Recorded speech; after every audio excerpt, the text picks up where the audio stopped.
You can win. Winners don't do different things. They do things differently. A step-by-step tool for top achievers. Shiv Khera. Chapter 1. Importance of attitude. Winner's edge. Ability teaches us how we do, motivation determines why we do, and attitude decides how well we do. There was a man who made his living selling balloons at a fair. He had balloons of many different colors, including red, yellow, blue, and green. Whenever business was slow, he would release a helium-filled balloon into the air. When the children saw the balloon go up, they all wanted one. They would come up to him, buy a balloon, and his sales would go up. All day, he continued to release a balloon whenever sales were slow. One day, the balloon man felt someone tugging at his jacket. He turned around and a little boy asked, "If you release a black balloon, will that also fly?"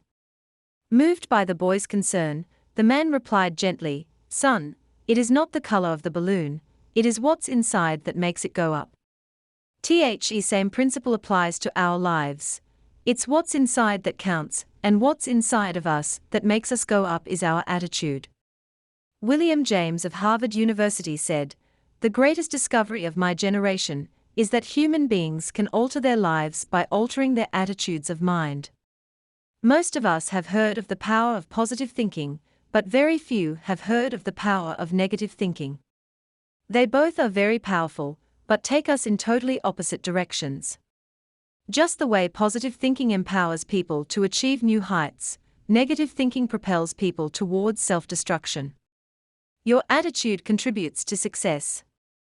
A study attributed to Harvard University found that when a person gets a job or a promotion, 85% of the time it is because of his attitude, and only 15% of the time because of intelligence and knowledge of specific facts and figures. Isn't it surprising then that almost 100% of education dollars go to teach facts and figures, which account for only 15% of success in life? You Can Win is all about that 85% of success. Attitude is the most important word in the English language. It applies to every sphere of life, including one's personal and professional life. Can an executive be a good executive without a good attitude? Can a student be a good student without a good attitude? Can parents, teachers, salespersons, employers or employees be good in their roles without a good attitude? The foundation of success, regardless of your chosen field, is attitude. If attitude is such a critical factor in success, shouldn't we examine our attitude towards life and ask how our attitude will affect our lives? Acres of diamonds. Hafiz was a farmer in Africa who was happy and content. He was happy because he was content. He was content because he was happy. One day a wise man came and told him about the glory of diamonds and the power that goes along with them. The wise man said, "If you had a diamond the size of your thumb, you could buy your own city. If you had a diamond the size of your fist, you could probably buy your own country." And then the wise man left. That night, Hafiz couldn't sleep. He was unhappy and he was discontented. He was unhappy because he was discontented and discontented because he was unhappy. The next morning Hafiz made arrangements to sell his farm, took care of his family, and went off in search of diamonds. He looked all over Africa and couldn't find any. He looked all through Europe and couldn't find any. By the time he got to Spain, he was emotionally, physically and financially broke. He was so disheartened that he threw himself into the Barcelona River and committed suicide. Back home, the person who had bought his farm was watering the camels at the stream that ran through the farm. Across the stream, the rays of the morning sun hit a stone and made it sparkle like a rainbow. He thought the stone would look good in his living room. He picked up the stone and put it on his mantelpiece. That afternoon, the wise man came and saw the stone sparkling. He asked, "Is Hafiz back?" The new owner said, "No, why do you ask?" The wise man said, "Because that is a diamond. I recognize one when I see one." The man said, "No, that's just a stone I picked up from the stream." Come, I'll show you. There are many more. They went and picked some samples and sent them for analysis. Sure enough, the stones were diamonds. They found that the farm was indeed covered with acres and acres of diamonds. What is the moral of this story? There are many morals. 1. When our attitude is right, we realize that we are all walking on acres of diamonds. Opportunities are always under our feet. We don't have to go anywhere. 2. When we don't know how to recognize opportunity, it could slap us on our face, and we would still not be able to recognize it. All we need to do is to learn to recognize opportunities. 3. People who don't know how to recognize opportunities complain of noise when they knock. 4. Lost opportunities are easier recognized when they are leaving rather than when they are coming. 5. An opportunity only knocks once. The next one may be better or worse, but never the same one. That is why it is so crucial to make the right decision at the right time. A right decision at the wrong time becomes a wrong decision. 6. The grass on the other side always looks greener. There are two dimensions to the greener grass. A. It may be possible that the other farmer is taking better care of his grass and it is actually greener. B. Most of the time, however, it is only an illusion. Many times in life, while chasing an illusion, we lose out the opportunity right under our own feet. 7. While we are eyeing the grass on the other side, there are others who are eyeing the grass on our side. They would be happy to trade places with us. David and Goliath. We all know the biblical story of David and Goliath. Goliath was a giant of a man. He struck fear in everyone's heart. One day, a 17-year-old shepherd boy came to visit his brothers and asked, "Why don't you fight the giant?" The brothers were terrified of Goliath and replied, "Don't you see he is too big to hit?" But David said, "No, he is not too big to hit, he is too big to miss." The rest is history. We all know what happened. David killed the giant with the slingshot. Same giant, different perceptions. Our attitude determines how we look at a setback. To a positive thinker, a setback can be a stepping stone to success. To a negative thinker, it can be a stumbling block. Great thinkers and philosophers feel and believe that every problem comes with an equal or greater opportunity for success. The importance of attitude to organizations. Have you ever wondered why some individuals, organizations, or countries are more successful than others? It is not a secret. They simply think and act more effectively. They do so by investing in their most valuable asset, people. I have spoken to executives in major organizations internationally and asked them a question. If you had a magic wand and there was one thing you could change that would make you more productive, what would it be? Their answers were unanimous. They said they would like to change their people's attitudes. With better attitudes, people would be better team players, cut down on waste, quality and bottom line would go up. In general, their company would be a great place to work in. Experience has shown that human resources are the most valuable asset. People are more valuable than capital or equipment. Unfortunately, human resources are also the most wasted of resources. People can be your biggest asset or your biggest liability. TQP, Total Quality People. Having attended a number of training programs such as customer service, selling skills, strategic planning, etc., I have come to the conclusion that most of these are great programs with one major challenge. None of them will work unless they have the right foundation, and the right foundation is TQP. What is TQP? TQP is Total Quality People. They are people with character, integrity, good values and positive attitudes. Don't get me wrong. You do need these programs, but they will only work when you have the right foundation, Total Quality People. For example, some customer service programs teach participants to say please and thank you, smile and shake hands. How long can a person smile if he does not have the desire to serve? Besides, people can always see through a fake smile. When the smile is not sincere, it is irritating. The point is, there has to be substance over form, not just form over substance. Without a doubt, people who serve customers should say, please and thank you, smile and so forth. These things are important. But keep in mind that they come a lot easier when accompanied by a desire to serve. Someone once approached Blaise Pascal, the famous French philosopher, and said, "If I had your brains, I would be a better person." Pascal replied, "Be a better person and you will have my brains." Great organizations are not measured by wages and working conditions, they are measured by feelings, attitudes, and relationships. When employees say, "I can't do this," they are really saying one of two things. Either they are saying, "I don't know how to do it," or "I don't want to do it." If they are saying, "I don't know how to do it," that is a technical training issue. If they are saying that "I don't want to do it," they are again really saying one of two things. 1. Either I don't care to do it, or 2. I feel strongly enough not to do it. The first one is an attitude issue, they don't care. The second one is a values issue, they don't believe they should do it. We find a greater percentage of challenges all over the world fall into these two categories. Attitude is the foundation to success. The greater the success, the stronger the foundation. The Calgary Tower stands at 190.8 meters.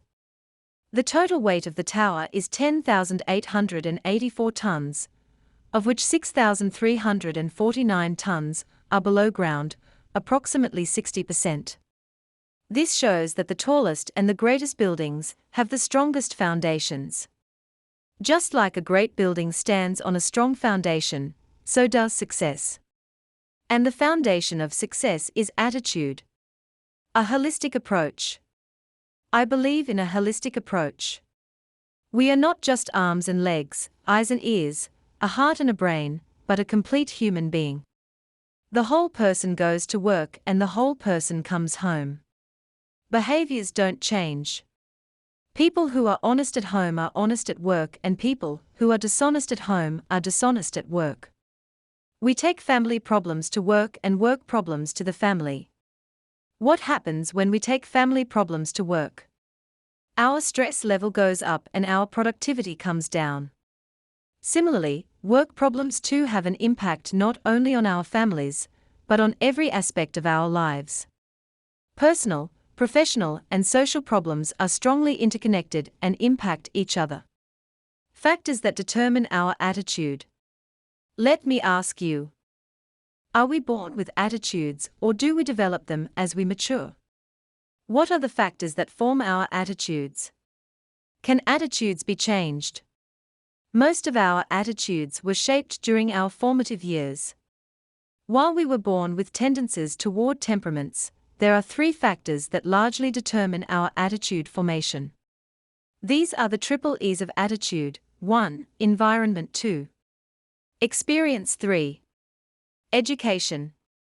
Let's evaluate each of these factors individually.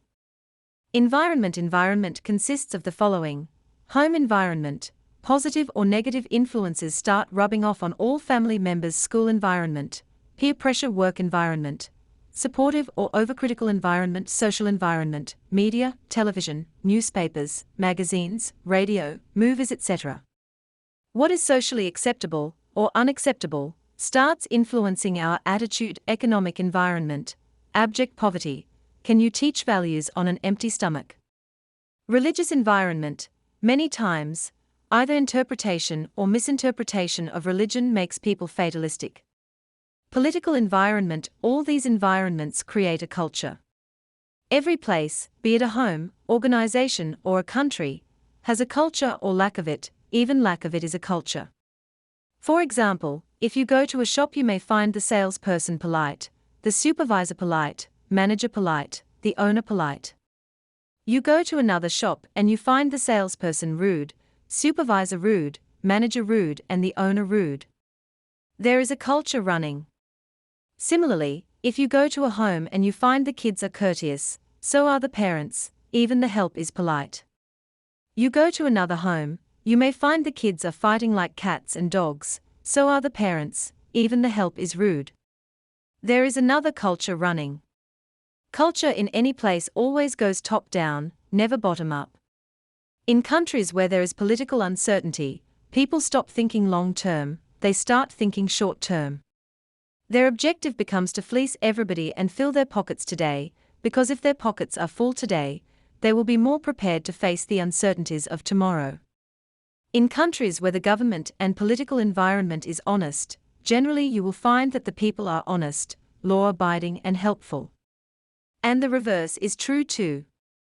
In a corrupt environment, an honest person has a hard time, whereas in an honest environment, a corrupt person has a tough time. In a positive environment, a marginal performer's output goes up. In a negative environment, a good performer's output goes down. We need to step back and look at what kind of environment we have created for ourselves and those around us. It is tough to expect positive behavior in a negative environment. In societies where lawlessness becomes the law, honest citizens become cheats, crooks and dacoits. Take some time to evaluate how the environment that you are in affects you, and how the environment created by you affects others. Experiences. Events and experiences in life determine our attitude. If we have a positive experience with a person, our attitude towards him is likely to be positive, and conversely, negative experiences tend to make us cautious. Experiences and events become reference points in our lives, and we draw conclusions which serve as guidelines for the future. I teach my grandson to tell the truth. If he sees me lying, he gets somewhat confused initially, because he hears one thing and experiences something else. He draws his own conclusions based on his experience, which become his reference points going forward in life. Education. Holistic education ought to teach us not only how to make a living, but also how to live. Education refers to both formal and informal education. We are drowning in information, but starving for knowledge and wisdom. Strategically applied, knowledge translates into wisdom, which in turn translates into success. The role of the educator is vital. A teacher affects eternity. The ripple effect is immeasurable. How do you recognize people with a positive attitude? Just as the absence of ill health does not equal good health, similarly the absence of negativity does not make a person positive. People with positive attitudes have certain personality traits that are easy to recognize. They are caring, confident, patient and humble. They have high expectations of themselves and others. They expect positive outcomes. A person with a positive attitude is like a fruit of all seasons. He is always welcome. The benefits of a positive attitude. There are many benefits of having a positive attitude. The advantages are easy to see. But unfortunately, sometimes what is easy to see is also easy to miss. A positive attitude makes for a pleasing personality, is energizing and invigorating, gives fulfillment and makes life meaningful, inspires oneself and others, helps people become contributing members and assets to society, increases productivity and profits, fosters teamwork and better relationships, solves problems and makes positive decisions, brings pride in performance and improves quality, makes for a congenial atmosphere, breeds loyalty and dependability, reduces stress and increases happiness. In other words, a positive attitude leads to a happy, healthy and prosperous life. The consequences of a negative attitude. Life is an obstacle course, and we become our biggest obstacle by having a negative attitude. People with negative attitudes have a hard time keeping friendships, jobs, marriages, and relationships. Negative attitudes lead to bitterness, resentment, discontentment, frustration, a purposeless life, ill health, high stress for self and others. Negative attitudes create an unpleasant environment at home, at work, and in society. They pass on their negativity to others around them. People with negative attitudes become a liability to society. Do attitudes go from one generation to the next? Absolutely. No wonder we find some families and societies more positive than others. When we become aware of our negative attitude, why don't we change? Human nature generally resists change. Change is uncomfortable. Regardless of whether it is positive or negative, change can often be stressful. Sometimes we get so comfortable with our negativity that even when the change is for the better, we don't want to accept it. We prefer to stay with the comfort of the negative. Charles Dickens wrote about a prisoner who was locked up for many years in a dungeon. After serving his sentence, he got his freedom. He was brought out from his cell into the bright daylight of the open world. This man looked all around and after a few moments was so uncomfortable with his newly acquired freedom that he asked to be taken back to the confines of his cell. To him, the dungeon, the chains and the darkness were more familiar, secure and comfortable than accepting the change of freedom and an open world. Many modern-day prisoners do the same thing. The stresses of having to cope in an unfamiliar world are so great that they may purposely commit another crime in order to be sent back to prison, where, though their freedom is restricted, they have fewer decisions to make. If your attitude is negative, your life is restricted. Your success at work will be limited. You will have fewer friends. You will not enjoy life to its fullest. In the next chapter, I'll share with you my thoughts on how you can build a positive attitude. Building a positive attitude will take a lot of hard work and commitment, but would be tremendously rewarding in every area of your life.